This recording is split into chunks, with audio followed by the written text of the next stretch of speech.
గుర్తుపెట్టుకో, చెడు కాలం వచ్చే ముందు కనపడే 5 సంకేతాలు ఇవే అని తెలుసుకో. ఒక వ్యక్తికి లేదా కుటుంబానికి చెడు సమయం రాబోయే ముందు ప్రకృతి అలానే మన చుట్టూ ఉన్న పరిస్థితులు కొన్ని సంకేతాలు ఇస్తాయి. వాటిని ముందుగానే గుర్తించి జాగ్రత్త పడితే ఆపద నుండి బయటపడచ్చు. ఆ సంకేతాలను గుర్తించిన వాళ్లే తెలివైనవాడు. నిర్లక్ష్యం చేసినవాడు నాశనం అయిపోతాడు. జాగ్రత్తగా వినండి. దురదృష్టం లేదా చెడు కాలం రాబోయే ముందు కనిపించే లక్షణాల గురించి ఇప్పుడు మనం ఈ వీడియోతో తెలుసుకుందాం. మొదటిది, ఇంట్లో పచ్చని మొక్కలు ఎండిపోవడం. అవును, ప్రకృతికి మనిషి జీవితానికి ఉన్న సంబంధాన్ని చాలా లోతుగా వివరించారు. ఇంట్లో పచ్చని మొక్కలు, ముఖ్యంగా తులసి మొక్క అకస్మాత్తుగా ఎండిపోవడం అనే అంశాన్ని ఒక బలమైన హెచ్చరికగా భావించాలి. హిందూ ధర్మశాస్త్రాల ప్రకారం పచ్చదనం శుభానికి మరియు సంపదకు చిహ్నం. ఎక్కడైతే పచ్చని మొక్కలు అకస్మాత్తుగా వాడిపోతాయో ఇక అక్కడ దరిద్రం అడుగు పెడుతుందని అర్థం. మొక్కలు ఎండిపోవడం అనేది ఆ ఇంట్లో నెగిటివ్ ఎనర్జీ అంటే ప్రతికూల శక్తి పెరుగుతుందని సూచిస్తుంది. ఇక ఇది రాబోయే ఆర్థిక సంక్షోభానికి సంకేతం. అనవసరమైన ఖర్చులు పెరగడం లేదా వ్యాపారంలో నష్టాలు రావడం ఇలాంటివి జరిగే అవకాశం ఉంది. ఇది మనల్ని ముందే హెచ్చరిస్తుంది. ఇతర మొక్కల కంటే ముఖ్యంగా తులసి మొక్క ఎండిపోవడం అత్యంత ప్రమాదకరం. తులసి మొక్క ఉన్న చోట విష్ణువు, లక్ష్మీదేవి కొలువై ఉంటారని నమ్మకం. ఒకవేళ మీరు నీరు పోస్తున్నా, ఎండ తగులుతున్నా కూడా తులసి మొక్క ఎండిపోతుంటే ఆ ఇంట్లో ఉన్న లక్ష్మీదేవి శాంతి వెళ్ళిపోతుందని అర్థం. ఇది కుటుంబ సభ్యుల మధ్య గొడవలు లేదా అనారోగ్య సమస్యలు తీసుకురాబోతాయని చెప్పే ఒక సంకేతం. మొక్కలు ఎండిపోవడాన్ని కేవలం మూఢనమ్మకంగా చూడకూడదు. దీని వెనుక ఒక లాజిక్ కూడా ఉంది. మొక్కలు ఎండిపోతున్నాయంటే ఆ ఇంట్లో ఉన్న వ్యక్తులు తమ బాధ్యతలపైన లేదా ఇంటిపైన శ్రద్ధ తగ్గించారని అర్థం. ఇంట్లో ఎప్పుడు గొడవలు, ఏడుపులు, అసూయ ఉంటే ఆ ప్రతికూల ప్రకంపనలు మూగజీవులపైన, మొక్కలపై ప్రభావం చూపుతాయి. అంటే ఇంట్లో వాతావరణం బాలేదని, త్వరలోనే ఏదో ఒక అశుభం జరగబోతుంది అని ఆ మొక్కలు మనకు ముందే తెలియజేస్తుంటాయి. అది గుర్తించాలి, జాగ్రత్త పడాలి కూడా. ఎండిపోయిన మొక్కను వెంటనే తొలగించి కొత్త మొక్కను నాటండి.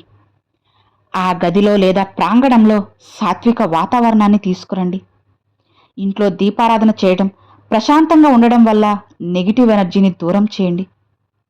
ఇక రెండవ సంకేతం, కారణం లేని గొడవలు.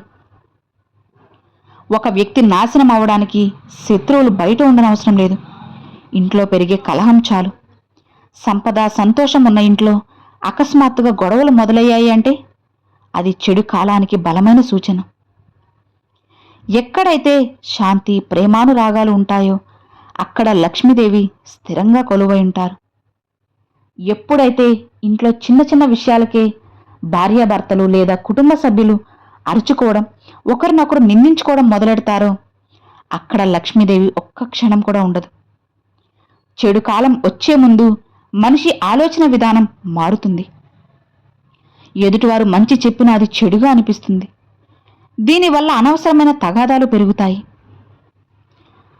చెప్పాలంటే వినాశకాలే.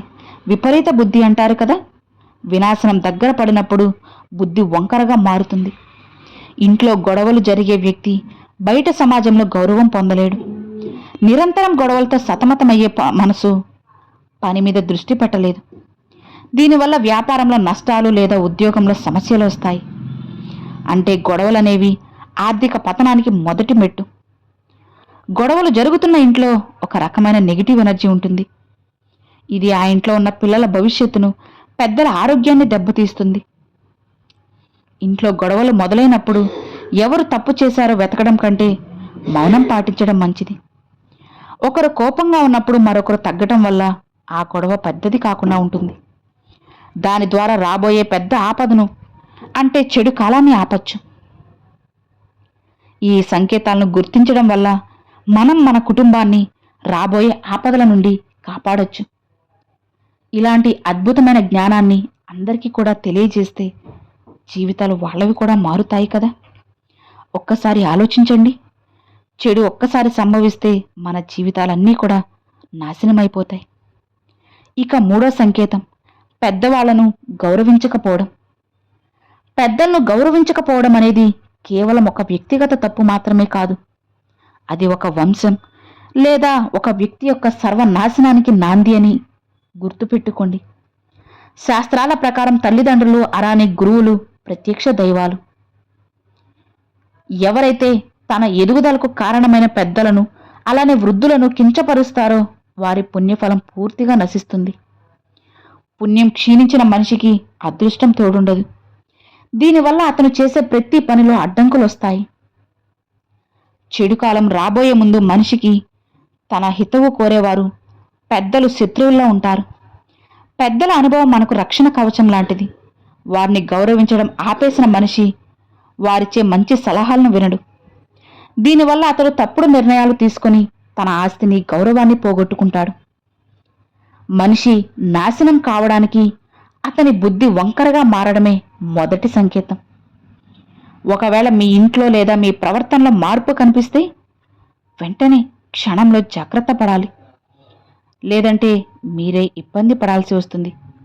గుర్తుపెట్టుకోండి, జాగ్రత్త పడకపోతే జీవితమే నాశనం అయిపోతుంది. పెద్దల పట్ల చేసిన తప్పుని పూర్తిగా తెలుసుకొని వారి క్షమాపణ కోరడం వల్ల సగం దోషం పోతుంది. ఇక నాలుగవ సంకేతం, అద్దం పగిలిపోవడం లేదా గాజు వస్తువులు పగిలిపోవడం. సాధారణంగా ఏదైనా వస్తువు పగలడం అనేది ఒక ప్రమాదం అనుకుంటా, కానీ ముఖ్యంగా ఇంట్లో అకస్మాత్తుగా లేదా పదే పదే అద్దాలు గాజు వస్తువులు పగిలిపోవడం వెనుక లోతైన ఆధ్యాత్మిక మరియు జ్యోతిష్య కారణాలుంటాయి.